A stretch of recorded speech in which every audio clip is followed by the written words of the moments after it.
काफी वक्त से चलते हबीब इस्माइल ट्रस्ट के जावेद श्रॉफ और हबीब हॉस्पिटल के स्टाफ की लड़ाई में एक उबाल आया है जब सारे स्टाफ ने जावेद श्रॉफ की ऑफिस में उनका घेराव कर लिया। आप इनको एक मिनट बात सुनो, पहले मैं बात करूं, आप बात सुनो। आप बहुत ठीक है, अगर आप इनको जॉब पे नहीं लेते ये लोग के खाने के बाद में please leave from here, you are not please leave from here. आप लोग मुसलमान हैं, शर्म आनी चाहिए आप लोगों को, शर्म।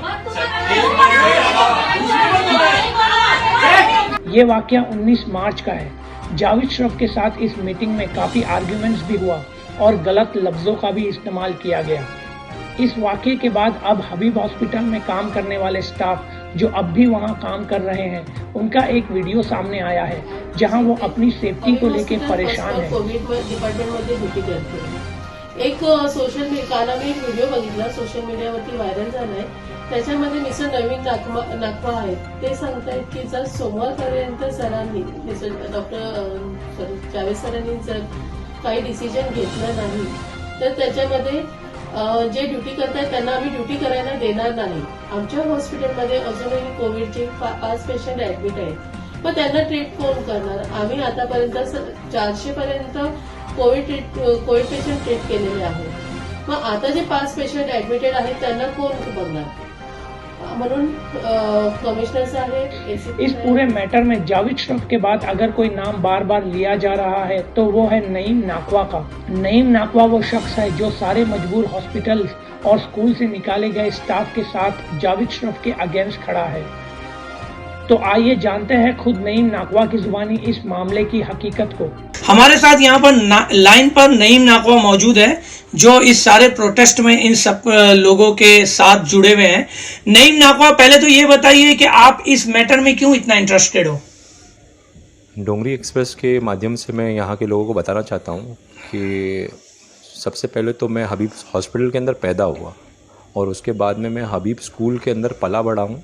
मेरी सारी एजुकेशन लाइक केजी से लेकर 10th तक के हबीब स्कूल के अंदर हुए। मेरे इमोशंस इसके साथ में जुड़े हुए हैं, मेरे सेंटिमेंट्स इसके साथ में जुड़े हुए हैं, मेरा बचपन इसके साथ में जुड़ा हुआ और आज मैं जो कुछ भी हूँ। क्या हबीब जी हबीब के लोगों ने क्या आपको अप्रोच किया था? स्पेशली वहाँ तो और भी बच्चे बहुत सारे पढ़े हैं, वहाँ से हबीब में बहुत सारे लोग पैदा भी हुए, तो क्या ये लोग ने स्पेसिफिकली आपको अप्रोच किया था? हबीब स्कूल की प्रिंसिपल मैडम का एक वीडियो वायरल हुआ था फेसबुक के ऊपर, जिसको देखने के बाद में मेरा एक दोस्त है इमरान शेख दुबई में, जिसने मुझे इसके अंदर टैग किया था फेसबुक पे कि Naeem Nakwa please look into the matter and please आप इस मैटर के अंदर देखिए और क्या कर सकते हो आप, प्लीज़ इन लोग की हेल्प कीजिए। और फिर उसके बाद हबीब हॉस्पिटल के स्टाफ ने मुझे अप्रोच किया कि ये मैटर सिर्फ हबीब स्कूल का नहीं है, हबीब हॉस्पिटल का भी है, तो आप प्लीज़ हबीब हॉस्पिटल के अंदर भी इस मैटर को देखिए और इसको भी सॉल्व करने की कोशिश कीजिए। तो ये हबीब स्कूल और हबीब हॉस्पिटल के टोटल कितने लोगों की जॉब से निकाले गए? टोटल कितने लोग हैं? 147 लोगों को जॉब पे से निकाला हुआ है, कम ज़्यादा हो सकते हैं। 147 147 लोग। ये खाली 147 लोगों की बात नहीं है, ये खाली 147 लोगों को जॉब पे से नहीं निकाला, 147 फैमिली इसकी वजह से डिस्टर्ब हुई है। किसी का बच्चा पढ़ता था, किसी का बच्चा खाने के प्रॉब्लम हो रहे हैं, किसी की फैमिली का मसला हो गया, किसी की नई शादी हुई है, किसी का क्या हुआ। अच्छा, और खाली ये नहीं है, इस हॉस्पिटल के अंदर कोई भाजी वाला भाजी देता था, कोई मटन वाला मटन देता था, कोई अंडे वाला अंडा देता था, कारपेंटर, कलर वाला, हर कोई इसमें जो इन्वॉल्व है वो हर कोई इस हबीब हॉस्पिटल के इशू से डिस्टर्ब हो गया, उनकी फैमिली डिस्टर्ब हो गई है।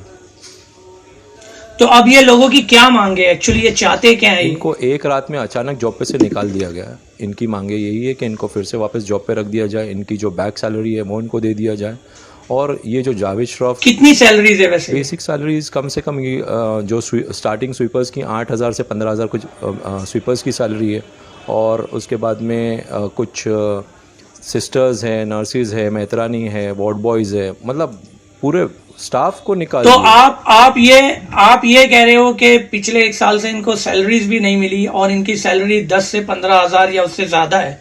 तो अगर 147 लोगों की 1 साल की सैलरी का हिसाब किया जाए तो ये तकरीबन 1.5 करोड़ रुपए हबीब ट्रस्ट की उनके स्टाफ पर बाकी है। बिल्कुल यही आप कह रहे हो? बिल्कुल सही। कोविड का जब वार्ड खुला था तो एक लोगों से 20 25 लाख रुपए का बिल बना था, और according to my knowledge I have came to know कि मोर देन 33 करोड़ रुपीज़ इस हॉस्पिटल ने कलेक्शन किया था। और इन लोग की सैलरी मुश्किल से 1.5-2 करोड़ 3 करोड़ होगी, और क्या होगा मेरे हिसाब से तो इनको बोनस भी देना चाहिए। जब हबीब हॉस्पिटल के अंदर कोविड का वार्ड चालू किया था तब डोंगरी एरिया में डोंगरी एरिया में जो लोग कोविड के पेशेंट्स थे उनका टेक केयर करने के लिए कोई नहीं था यहाँ पे।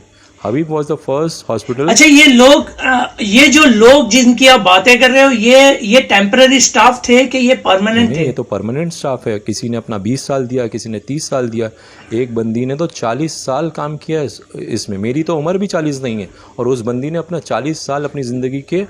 तो इनके पास कोई कानूनी तौर पे कोई कॉन्ट्रैक्ट है वो हॉस्पिटल में और स्कूल में काम करने का? देव परमानेंट स्टाफ, उनका पीएफ कटता है, उनकी ग्रेच्युटी कटती है और उनको जो सब्सिडी वगैरह पता नहीं मुझे एग्जैक्टली वो उसका आइडिया नहीं है, पर ये लोग परमानेंट स्टाफ है। इन्होंने अपनी ज़िंदगी लगा दी है कोविड के अंदर। अच्छा, ये जो लोग प्रोटेस्ट कर रहे हैं नईम भाई, ये क्या आपके कोई रिश्तेदार या कोई जानने वाले हैं क्या? आप इनमें से किसी को पर्सनली जानते हो? मैं किसी को नहीं जानता पर्सनली। मैं तो एक सोशल वर्कर हूँ। सोशल वर्कर का ये काम होता है कि उसके पास अगर कोई भी मसला आता है, अगर मैं किसी तरीके से उनकी हेल्प कर सकता हूँ मैं तो करूँगा। It is not necessary if they are Hindu, Muslim, Sikh, Christian और हूसोएवर दे आर, वो कोई भी हो। ये मैं किसी का धर्म देख के उससे हेल्प नहीं करता। अच्छा, ये लोगों ने कोई कानूनी कार्रवाई की है इसके पीछे? ये लोगों ने यहाँ के एरिया के जो हमारे माननीय अमीन पटेल जी हैं उनके पास गए, काफ़ी बड़े बड़े नेताओं के पास गए, पर ये जावेद श्रॉफ जो है, जो अपने आप को कांग्रेस का और सोनिया गांधी का बहुत मतलब बिल्कुल टच वाला बंदा बता। मैं नहीं मानता कि सोनिया मैडम या राहुल जी ऐसा कोई बंदे को जानते होंगे, पर ये इसने एक अपनी हवा बनाया लोगों को पुलिस स्टेशन के अंदर और यहाँ के म्यूनसिपैलिटी। अच्छा, जावेद श्रॉफ जी का इस मैटर में क्या कहना है? उनका कहना यही है कि बस मेरी बात सुनो, मैंने जो इनको निकाला हूँ ऐसा ही नहीं निकाला हूँ। ये लोग ने कोविड में हमारी हेल्प नहीं की। अगर ये लोग ने कोविड में हेल्प नहीं की तो किसने हेल्प की? कोविड जब ख़त्म होने पे था तब ये बंदा ट्रस्टी बन गया, और जब आने के साथ में इसने ये डायरेक्ट ऐसे बोल दिया कि 90% लोगों स्टाफ को मैं निकालने वाला हूँ। इसकी फर्स्ट मीटिंग में ही इसने डायरेक्ट बोल दिया कि 90% स्टाफ को मैं निकालने वाला हूँ। तब से ही एकदम रसकस बैठ गया था, लोगों के अंदर डर बैठ गया था कि कौन बंदा आ गया, कौन शैतान आ गया कि जो अब हमारी हबीब हॉस्पिटल को बर्बाद कर देगा। तो आप लोग को लगता है कि ये जो इनके साथ इंजस्टिस हुई है उसका डायरेक्ट कनेक्शन जावेद श्रॉफ से है, ना कि हबीब हॉस्पिटल की ओवरऑल ट्रस्ट से? नहीं, जावेद श्रॉफ अकेला ही एक बंदा। ये जो ट्रस्ट है हबीब ट्रस्ट, ये तो बहुत अच्छी ट्रस्ट है। मैं बोल रहा हूँ, मैं उस हॉस्पिटल में पैदा हुआ, उस स्कूल में पढ़ा। जब हम पढ़ते थे हमने कभी कोई ट्रस्टी को कोई प्रोग्राम करते हुए नहीं देखा। मैं खुद उस बंदे से जब फ़ोन पे बात किया और उसकी वीडियोस वगैरह सुना देखा हूँ, वो बंदा अपने आप को अलहाज पुकारता है। जब तक आप उसको अलहाज नहीं बोलते हो वो आपके सलाम का जवाब नहीं देता है। इज्जत सी देखिए जी, ये वो उनकी अपनी पर्सनैलिटी है, वो जैसा चाहे वो रह सकते हैं, उससे किसी की जॉब से कोई लेना देना नहीं, उनकी मर्जी है, वो जिसको जैसे सलाम दुआ करे। सवाल यहाँ पे जावेद श्रॉफ का नहीं है। क्या आपको नहीं लगता कि मतलब आपको क्यों लगता है कि जावेद श्रॉफ के रिजाइन देने से ये मसला हल हो जाएगा? जावेद श्रॉफ के आने से ये मसला चालू हुआ है तो उसके जाने से ये मसला हल होगा ना। अब तक इतने साल और आपने जो 19 मार्च हॉस्पिटल चल रही है अभी तक तो कोई मसला नहीं हुआ। यहाँ के एरिया के सारे लोग इस आपने 19 मार्च में लोगों के साथ मिलके जो जावेद श्रॉफ का घेराव किया, क्या आपको नहीं लगता ये गलत था? क्या गलत था? हमने कोई घेराव नहीं किया था। उसने खुद ने ही बोला था कि अगर मुझसे किसी को मुझसे मिलना है तो फ्राइडे को मैं यहाँ ऑफिस पे आता हूँ, और हमसे उससे मिलने गए थे। उसका कोई घेराव, हमने उसके साथ में कोई बदतमीजी गलत काम कुछ नहीं किया। उसने पुलिस को बुलाया, उसने मगजमारी किया, उसने गुंडे बुलाया, उसका गुंडा मुझे गाली गलौज कर रहा है। लेकिन वहाँ पे इस तरह से जावेद श्रॉफ के सामने, जो कि एक रेप्यूटेड बंदे हैं, उनके सामने गलत लैंग्वेज का यूज करना और उनको धमकाना, ये सब आपको नहीं लगता गलत है? देखो, सही क्या है गलत क्या है ये आप भी जानते हो, मैं भी जानता हूँ, सारे एरिया के लोग जानते हैं। आप अगर मेरी राय करें तो आप ये जो स्टाफ है इनके घर पे जाइए। मैं उनके घर पे गया हूँ। जब मैं घर पे गया तो मैंने ये देखा कि एक बंदा है शंकर नाम का जो स्वीपर है, उसके बच्चे पानी के अंदर रोटी डुबा के खा रहे थे, सूखी रोटी। मेरे आँख से आंसू आ गए और तभी मैंने ठान लिया। ये जो स्वीपर शंकर की आप बात कर रहे हो, ये शंकर हबीब हॉस्पिटल में स्वीपर था और इसको भी जॉब से निकाले गया। आप ये कह रहे हो? 20 साल उसने काम किया। और चौंकने की बात तो ये कि उसको जॉब पे से किस लिए निकाला गया कि एक होता है बायो वेस्ट और एक होता है normal waste. Normal waste black colour के थैली के अंदर जाता है और बायो वेस्ट रेड कलर की थैली में जाता है। वहाँ पे एक बदतमीज़ औरत है जिसका नाम है निकत पंजवानी, वो वहाँ की PRO बन के बैठी, वो उसको बोल रही कि ये दोनों वेस्ट साथ में मिला के डालो कोविड के टाइम पे। तो उस बंदे ने बोला मैडम मैं 20 साल से ये काम कर रहा हूँ, रेड वाला जो बायो वेस्ट जो होता है वो अलग जाता है और ब्लैक वाला जो नॉर्मल वेस्ट है वो अलग जाता है, मैं ये काम नहीं करूँगा क्योंकि इससे कोविड का फैलने का चांसेस है। तो वो उसको बोलती है कि भाई तू नीची जाति का है, तू कम जाति का है, तुम लोग नीच भंगी लोग हैं और तुम लोग को ये सब क्या काम करना है ये हम डिसाइड करेंगे, हम लोग बड़ी जात वाले, हमको मालूम है कि हमको क्या करना है क्या नहीं। तो अगर तू ये अच्छा आप ये बताएंगे, आप ये जॉब पे से आने की जरूरत नहीं है जी। आप ये जो लोग मतलब आप ये प्रोटेस्ट वगैरह कर रहे हो और इस तरह की लैंग्वेज और घेराव वगैरह कर रहे हो, क्या आपको नहीं इसके अलावा आप लोग को कोई रास्ता नहीं दिखता है? हम सब तरफ गए, यही रास्ता अपनाना क्यों जरूरी है? टीचर्स को लेके एजुकेशन डिपार्टमेंट में गया, एजुकेशन डिपार्टमेंट में कंप्लेन की हमने, सारे यहाँ के हमारे एरिया के बड़े बड़े नेता, पुलिस स्टेशन कमिश्नर साहब सबके पास कंप्लेन डाली, कहीं से कोई हमको मदद नहीं मिल रही। यहाँ तक कि राज ठाकरे कोई पॉलिटिशियंस ऐसा नहीं है, कोई जो जिम्मेदार पॉलिटिशियंस लोग हैं, कोई आपको सपोर्ट नहीं कर रहा है? एरिया का MLA ही उससे डरता है हमारे, क्योंकि ये बोलता है कि मेरी देखिए आप ऐसे किसी पर डायरेक्ट इल्जाम नहीं लगाए, अप्रोच किए थे और मुझे नहीं लगता है कोई MLA आपको अगर सपोर्ट नहीं मिल रहा है या मिल रहा है वो अपनी बात है, लेकिन आप ऐसे किसी पर डायरेक्ट इल्जाम नहीं लगाए, कोई किसी पर डरता है क्योंकि ये हमारे रिप्रेजेंटेटिव्स है और ये किसी से डरते नहीं है जहां तक मुझे लगता है। अगर हमारे MLA इस चीज में इन्वॉल्व होते तो आपको क्या लगता शादाब भाई कि मुझे इस चीज में इन्वॉल्वमेंट करना पड़ता? नहीं तो आप ये सोचते हो कि MLA लोग आपके साथ जुड़ के रास्ते में प्रोटेस्ट करें, आप क्या उनसे ये एक्सपेक्टेशन रखते हो सकता है कि वो अपनी तरफ से किसी तरह की कार्रवाई कर रहे हो जिसका आपको कोई इल्म ना हो, शायद ये भी हो सकता है। पिछले 1 साल में तो उन्होंने कुछ नहीं किया, शायद अभी कुछ चमत्कार कर दे हुए पॉसिबल है, आपका इंटरव्यू सुनने के बाद में शायद कोई चमत्कार हो जाए। और आपने जो उस दिन जो 19 मार्च को जब जावेद शरीफ के साथ आप लोग ने मीटिंग की, बल्कि मैं कहूंगा कि घेराव किया, तो उसमें आपने बार बार कहा कि आपको 3 दिन का टाइम देते हैं, अगर मंडे तक ये मसले का हल नहीं निकला तो आप 3 दिन के बाद ऐसा क्या करने वाले हो? देखिए वो गुस्से में मैंने जो कुछ भी बोल दिया, मैंने उसमें कहीं भी तोड़ फोड़, कोई मगजमारी, किसी को मारना, ये सब बात नहीं किया। अभी एक वीडियो मेरे को एक आधे घंटा पहले एक वीडियो आया हो कि जिसके अंदर वहाँ की कुछ 4 नर्सेस को जमा करके ये बोला जा रहा है कि नईम नाकवा कौन है और ये हमारा तोड़फोड़ करेगा, हमको मारेगा। नईम नाकवा ने अहिंसा को कभी हाथ नहीं लगाया, अहिंसा को कभी भी अपना माध्यम नहीं रखा है। हमेशा हम लोग हिंसा, गांधी जी को मानने वाले लोग हैं, ठीक है। गांधी जी ने जिस तरीके से प्रोटेस्ट करके किया, हम लोग ने साइलेंट प्रोटेस्ट किया, हमारे प्रोटेस्ट में कोई नारेबाजी भी नहीं हुई, हमारा साइनिंग कैंपेन हुआ है। हम चाहते तो बहुत कुछ कर सकते थे, यहाँ पे 10,000 लोगों को जमा कर सकते थे और अभी भी आगे भी जमा कर सकते हैं, पर हमको ऐसा कुछ भी नहीं करना है। मैंने ये प्रोटेस्ट करने के 1 दिन पहले एक वीडियो डाला था कि जावेद शरीफ, अलहाज जावेद शरीफ साहब, मैं आपसे रिक्वेस्ट करता हूँ हाथ जोड़ के कि अगर आप प्यार मोहब्बत से आप रेजिग्नेशन दे देते हैं तो ये कोई भी प्रोटेस्ट नहीं हो, किसी टाइप का प्रोटेस्ट नहीं होगा, ये सारा मामला यहीं रुक जाएगा। तो जब आप ये कह रहे हो कि आप मतलब 3 दिन बाद या मंडे को अगर ये मसले का हल नहीं हुआ तो इसके बाद जो आप करोगे वो भी मतलब आपके हिसाब से पीस प्रोटेस्ट ही होगा? हम सब कुछ जो कुछ भी करेंगे वो कानून के दायरे में रह के करेंगे, कानून का उल्लंघन करके, कानून को तोड़ के ऐसा कोई काम नहीं करेंगे जिससे मेरी स्कूल की टीचर्स का नाम ख़राब होए, हमारे एरिया का नाम ख़राब हो, मेरे पेरेंट्स की जो तालीम मुझे दी गई वो ख़राब हो और हमारे एरिया का नाम ख़राब है। मैं तो अभी भी यही चाहता हूँ कि जावेद शरीफ साहब, क्योंकि देखिए आपकी जावेद शरीफ और जो मसला है वो अपनी जगह है, लेकिन आपकी इस तरह की बातों से जो एक गलत मैसेज जा रहा है, जो लोग आज भी हबीब स्कूल या हॉस्पिटल में काम कर रहे हैं और कोविड के पेशेंट्स की देखभाल कर रहे हैं और वो बहुत इंपॉर्टेंट लोग हैं, देश को, वहां के लोगों को उनकी बहुत जरूरत है, लेकिन जब आप ये कहते हो कि अगर हमें ये मसले का हल नहीं हुआ तो फिर हम क्या करेंगे, फिर तो आपकी तरफ से उनको एक गलत मैसेज जा रहा है। तो क्या आप उनको कुछ मैसेज देना चाहोगे कि क्या आप उनके भी खिलाफ हो? आप क्या बोलना चाहते हो? देखो, ये लोग ने जो पुरानी यूनियन थी उसने जावेद शरीफ का पुतला जलाया, मुंह काला करने का, ये करने का, वो करने का प्रोग्राम किया।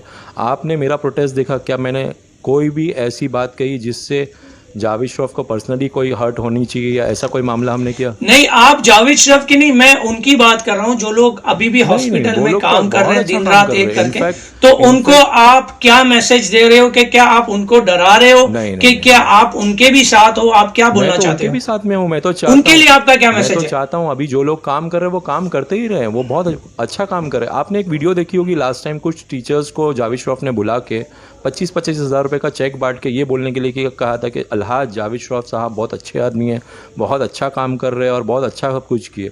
उसके 2 दिन के बाद में उन्हीं टीचर का एक वीडियो वायरल हुआ था जिन्होंने ये बोला था कि उनको 25-25 हज़ार का ब्राइब दिया गया, और वो वीडियो मैंने खुद तो आप ये इनडायरेक्टली ये कह रहे हो कि ये जो अभी वीडियो आया है हॉस्पिटल से जो कह रहे हैं कि हम यहाँ पर कोविड पेशेंट्स का ध्यान रख रहे हैं, और ये नईम नाकवा जो ऐसा कह रहा है कि ये यहाँ की जो लॉ एंड ऑर्डर को डिस्टर्ब करने की बात कर रहा है या हमें काम से रोकने की बात कर रहा है, तो आपके हिसाब से ये बात तो आपने कही नहीं है, ये तो वीडियो पर भी जाहिर है। ठीक है, चलो यहाँ पर आपकी बात मान लेते हैं, लेकिन आप उनको, ये टीचरों को, वो जो नर्सेज या डॉक्टर्स जिनका भी ये वीडियो है, आप उनको ये कह रहे हो कि ये जो है इनको भी शायद कुछ ब्राइब दी गई, आप क्या उन पे एलिगेशन लगा रहे हो? ऑफ कोर्स मैं तो आपको इसके प्रूफ्स भी दे सकता हूं। आपके हिसाब से पॉसिबिलिटी है, चलो मान लेते हैं आपके हिसाब से पॉसिबिलिटी है, शायद ऐसा हो सकता है कि उनको या तो किसी प्रेशर में या तो किसी ब्राइब के जरिए उनसे ये वीडियो बनाया गया हो, और लेकिन आप ये बात क्लियर करें नईम भाई, क्योंकि आपके हिसाब से उन नर्सेज और हॉस्पिटल में, हबीब हॉस्पिटल में काम करने वाले नर्सेज या स्टाफ को आपसे या आपके साथ जो लोग जुड़े हैं उनसे डरने की, घबराने की कोई जरूरत नहीं है? क्या आप ये मैसेज उनको देना चाहते हो अपनी जबान में खुद? देखिए, मैं ये आपको पहली बात तो क्लियर कर दूं, जो लोग वहाँ पे जॉब कर रहे हैं वो भी मेरे दोस्त हैं, वो भी मेरे भाई हैं, और वो बहुत अच्छा काम कर रहे हैं।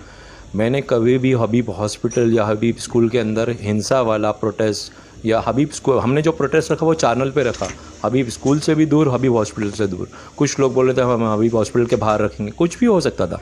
कभी भी कोई तरीके का तोड़फोड़ या अहिंसा वाला काम, मैं इसको कभी भी सपोर्ट नहीं करूँगा।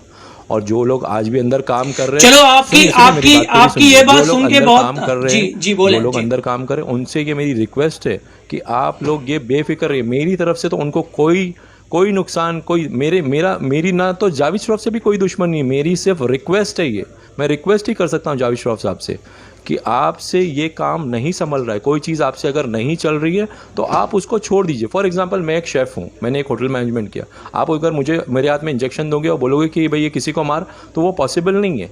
जावेद श्रॉफ जी ने बहुत अच्छा काम किया, कोशिश किया होगा इस चीज़ को संभालने की, उनसे ये चीज़ नहीं संभल रही है। जब कोई चीज़ हमसे नहीं संभलती है, नहीं होती, तो हमको छोड़ देना चाहिए। हमारे कौम में और भी लोग हैं। ओके, ठीक है नईम भाई, यहीं पर हम ये बात को समाप्त करते हैं कि हम उम्मीद करते हैं कि ये जो भी मसला है, जो भी 147 फैमिलीज और जो लोग परेशान हैं, उनका जल्द से जल्द मसला हल हो जाए। ये स्कूल्स की टीचर और हॉस्पिटल्स वालों को, स्टाफ को फिर से जॉब मिल जाए, और अगर जावेद श्रॉफ जी सही में गलत है तो उनके ऊपर जो भी मतलब ट्रस्ट के हिसाब से जो भी कार्रवाई होनी चाहिए वो हो। हम यहाँ पर किसी को जज करने नहीं बैठे हैं, लेकिन जो भी सच है वो पब्लिक तक सामने आ जाएगा। थैंक यू नईम भाई हमारे से जुड़ने के लिए, और हम उम्मीद करते हैं कि जो भी हो हमारे इलाके में, एरिया में लॉ एंड ऑर्डर किसी भी तरह से डिस्टर्ब ना हो। और हम आपसे भी यही उम्मीद करते हैं कि आपने पहले भी पीस प्रोटेस्ट ही किया है, तो आगे भी अगर आप किसी तरह का स्टेप लें तो उसमें पीस होना बहुत ज़रूरी है, कानून के दायरे में रह कर रहें। और हमारे जुड़ने के लिए, हमारे साथ जुड़ने के लिए बहुत बहुत thank you Naeem Nakwa ji. Thank you.